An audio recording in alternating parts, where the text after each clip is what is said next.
Hi and welcome back to my channel. My name is Ida and here are the books that I read in the month of April. Like last time, I'm gonna divide these into the ratings that I gave them. So I'm gonna start from the lowest rated book to the highest rated. And these are of course just my thoughts on them. The very first book and the lowest rated one is A Witch's Guide to Magical Innkeeping by Sangu Mandana. I'm so sad that I didn't give this more than 2.5 stars.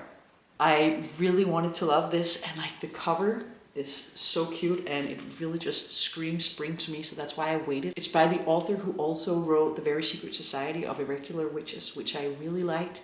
This one was unfortunately just a lot slower and I didn't really connect with the characters in the same way. But we follow Sarah, who is a witch, and she has lost her magic due to an event that happens, or like it's kind of her own fault, but it's for the greater good, and she is struggling to get her powers back. And also she runs this magical inn where people who really need a place to rest, they will find this inn. For others it's not really available. It's about the people who live there and her journey to get her magic back. And there's also a like grumpy scholar called Luke who also enters the house, and then like things start to happen. So like on paper it should have been really perfect, but it was just a little too slow, and there was a little too much details I think about the side characters that kind of took away from the story. So it kind of felt like there wasn't really a plot, or the plot was just a little too thin. I think this might be my last cozy fantasy book, which also saddens me because on paper I should also love those. They just don't really do it for me, unfortunately, and I very often end up giving them 2 stars. Actually, I do have a DNF.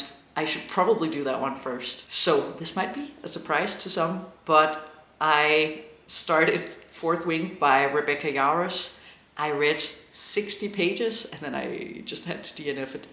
I'm so sorry. I know that a lot of people love this book, and the ratings on Goodreads are absolutely insane. It's like at 4 point something. I'm gonna put it on the screen, but like absolutely insane.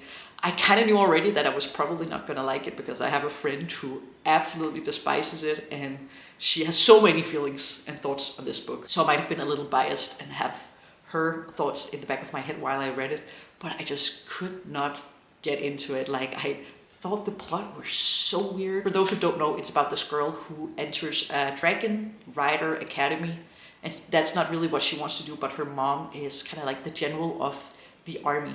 So she's like, you have to become a dragon rider, and she just wants to be a scholar. And she's really weak. That's what I found out from those 60 pages. She's really weak. But of course, things just like kind of fall into place for her. And I don't know, I think the entire concept is just so weird to me because like a bunch of people die just in like those first 60 pages where they're trying to get into the academy to become dragon riders. And they're just like, oh well, you kind of die. Like if you're not good enough, you're gonna die. And I'm like, okay, but there's a war going on. Why would you just waste people? Like, why not have those people become, I don't know, like foot soldiers or something like that? Like, it just seems like a waste to just find those like very few people who are gonna be dragon riders and the rest are just gonna die. Like, what? I don't know. I couldn't get over that. I was like, this plot hole is too huge, and it seems like it's just a part of the book. I don't know. I also saw really bad reviews for the second book, so I just decided it was not worth my time. So yeah, that wasn't even a soft DNF, that was a hard DNF. I'm not gonna return to that book, unfortunately. Then I have 2 3.5 star reads. One of them was That Time I Got Drunk and Needed a Love Potion at a Werewolf. Amazing title. And it's by Kimberly Lemming. She also writes these cozy fantasy books, and they kind of feel like I don't know, like a medieval D&D something without me knowing anything about that. But there's just a little more of a light-hearted vibe to these books, and they're just like fun. And it's definitely also a open door romance book, but I think the title kind of sums it up. So it's this girl, Bree, and she accidentally eats a love potion at a werewolf, so he becomes obsessed with her. But he's also like trying to convince her that she is kind of like his mate, and even when the love potion wears off, he's still gonna like her. And then there are these girls who are disappearing from their village, and he's like really protective of her and really wants to like solve the mystery of where are these girls going. And it was just like a lot of fun. They're really short, by the way, so you can read this in a day or so. I preferred this over the first book in the series, also because I really love a golden retriever character, and that's definitely what Felix, our werewolf, is in this one. So yeah, it was just a really fun read. The other book was The Lie of Having It All by Morgan Elizabeth, or Elizabeth Morgan. I can never remember which way around it is. But it's the third book in a series in the small town. And this time we follow a singer-songwriter called Willa, who's like a super pop star. And she is having a writer's block, so she moves to this small town where her, I think it's called her publicist, also has bought a house that he is starting to rebuild. And she's kind of been taken advantage of in the industry, and she has a hard time standing up to herself. She's definitely a people pleaser, so she's kind of working through that, and our main male character is helping her through that. And I really enjoyed this one. I thought it was really nice to be back in this small town and also see the other characters from the other books. I wasn't really a fan of the romance all the way through. There were some really cute parts, but others, it just wasn't really my style. And I think the story was maybe a little drawn out at times too.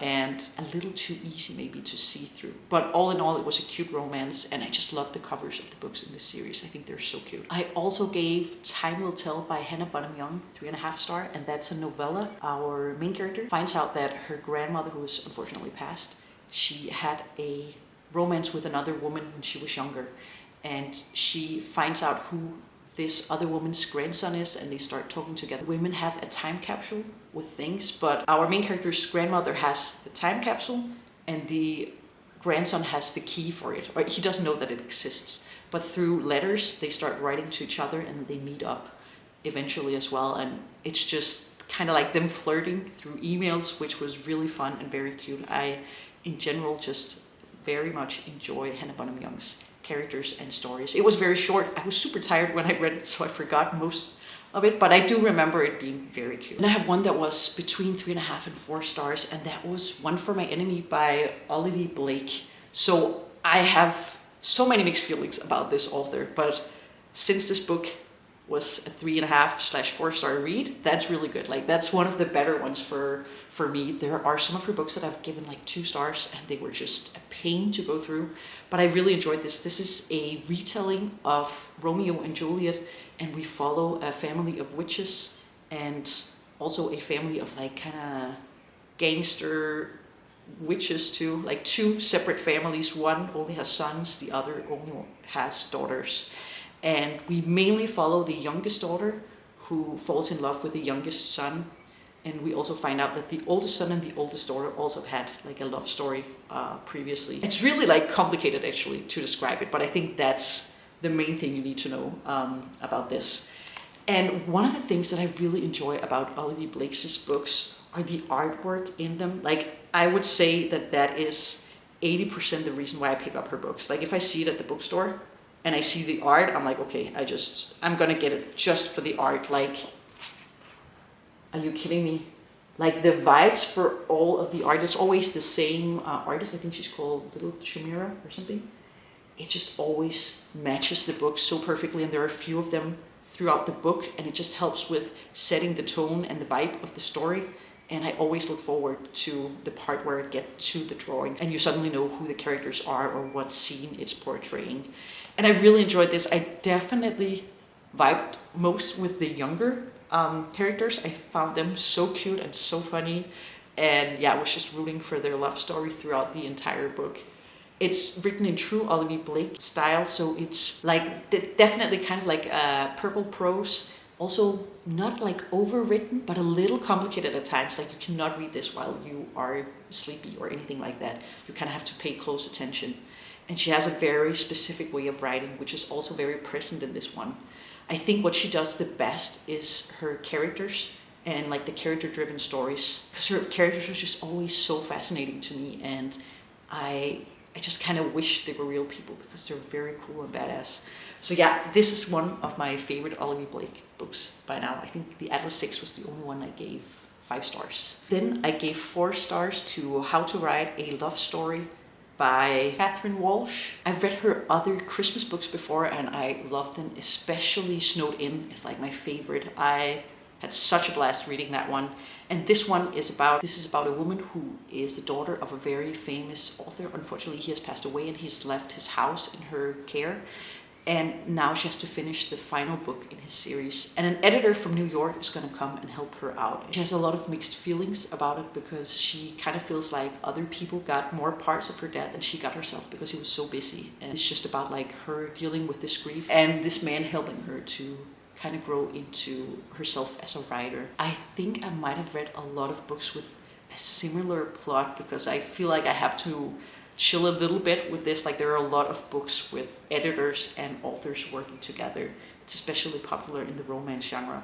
But I did enjoy it. I just think it's a little similar to some of the others. Maybe this one handled grief a little differently, which I did enjoy. Then I listened to Half His Age by Jeanette McCurdy, who also wrote one of my favorite memoirs, Glad My Mom Died. I decided to listen to this on audio because I felt like she would have the exact right voice for this book, and it wasn't very long, so that was just perfect. I've seen a lot of mixed reviews on this one, but I actually enjoyed it a lot. I thought it was a really clever and interesting way of critiquing society, and maybe I have to tell you what it's about first. It's about this girl who starts dating her teacher, so there's this age gap relationship. And it's about like her thoughts on herself and other people and how she feels like she can't connect to the people her age and like the guys her own age. And our main character is just so interesting because sometimes she's super relatable and then she becomes very unlikable and very unrelatable, but you kind of follow all of her thoughts throughout the book and it kind of makes sense why she's the way that she is and why she has such a negative way of perceiving other people and sometimes also herself. Like it was kind of wild. I don't think I'm gonna forget it anytime soon. And there are some scenes that are like absolutely gross and wild, but kind of like in a good way. I just felt like the critique of society and the pressure on women and age gap and like the way we copy our parents and we copy very dysfunctional relationships. It's just so interesting, and I think she did a great job with the way she read it. I didn't expect to laugh out loud, but I actually did. Another 4-star book was the second book in the War of Lost Hearts, and that is Children of Fallen Gods by Carissa Broadbent. So this is a huge book, and I read the first book in the series a few months ago, and I had forgotten so many things. So it took me a while to get into it, but once I was in it, I was absolutely in it. This book, I can't say too much because that would absolutely spoil it, but if you've read this series, we are introduced to a new character in this one, and we're introduced to like the fairy world or in the fairy lands, which I had no idea were even a thing in this series, so I was very pleasantly surprised, and I really enjoyed this other aspect of the story and also this new character who was so interesting to follow. And just a lot of things started to make sense, and I also have so many questions now, and I can't wait to read the final book in this series. And what I think Carissa Broadbent does so well is write about characters you root for. I feel like so often in fantasy books we have a female main character who is not like the other girls, and she makes stupid decisions and she's really selfish, and we have like the main male character who's just mysterious and a little bad, and he's like not a nice guy to most people. And that's just not the case with her main characters. They are warriors, they are magicians, they are like badass, but at the same time they never lose their humanity, and they just have like the best values. You understand why they make the decisions that they do, and you can just tell that whenever they do something that doesn't sit well with them, they really struggle with that because they want to be good people, they want to do the right thing. So I just love that these characters are unlike other fantasy characters that I feel like we see a lot at the moment. I also read Giovanni's Room, which you can't see here. It's like a really old copy. I have no idea where they found this. I got it from the library, and it's by James Baldwin, in case I didn't say that. So I always thought that we would follow Giovanni, but that's actually not the name of our main character, and I forgot his name, which is crazy. Because Giovanni is kind of the turning point in the story anyways. He's kind of like the thing that keeps the plot moving. But it's about our main character who lives in Paris, and he is coming to terms with his sexuality, and he has a thing with this man from Italy who also lives in Paris called Giovanni, and he spends a lot of time in Giovanni's room, and something happens after they break up that he has to come to terms with, and also in general has to come to terms with his sexuality.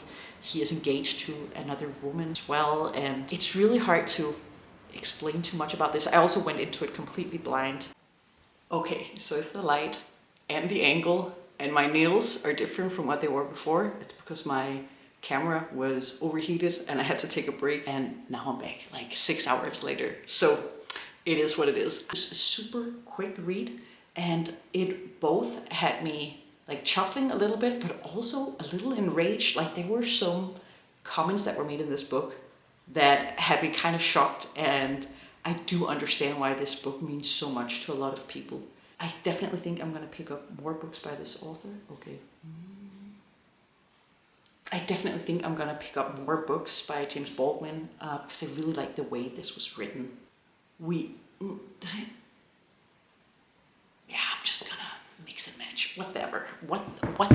Finally, I have a 4.5 star read, and this was the very first read of this month. That was The Favorites by Lane Fargo. And if you don't know about The Favorites, it's about two figure ice skaters. It's a story inspired by Wuthering Heights. So our characters have known each other since they were children. Same relationship as Catherine and Heathcliff has. So in this book, they're called Cat and Heath. So obviously, this book is written similarly to Taylor Jenkins Reid, Daisy Jones and the Six, which I really enjoyed. So it was written in part like story and part interviews and these like scenes from a documentary that is being made about this couple.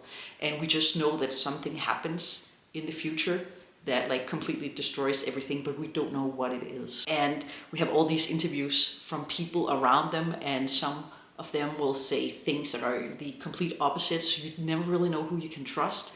And then you follow Kat and like how she experienced the story that happened between these two and over all the years that they were figure skating together and also apart. It was so well written, and it was such a fun time. Like it really felt like actual people. I just had this urge to look up all the characters because it felt like they were actual people that I could look up. And the drama in it and the betrayal and just everything made it such a roller coaster. I completely understand why people love this book, and I am really glad that I finally picked it up. It just started off the month perfect. And then finally I ended up reading 7 of these books, and it's because it's a graphic novel, and that is none other than The Lore Olympus by Rachel Smythe. And I know these books have been out, I think, for a while. At least like the graphic novel was first released online, so, and it's already complete, so I think most people have read it there. But for those who don't know, this is a graphic novel that follows Hades and Persephone in kind of like a modern telling of their love story, and with all the gods of Greek mythology being kind of like more of a like sassy, funny, horrible people. I don't know, it's kind of like a modern take on it in general, and it's just a lot of fun. I really like the themes that come up in the graphic novel, and also just in general like how funny the characters are. The drawing style is just so beautiful. I love the colors that have been chosen. So like as you can see, here's a lot of like pinks and blues, and let me just find a page because it's just, everything is just like so beautiful. I am in love with the art style and also the colors. Are you kidding me? It's just so stunning.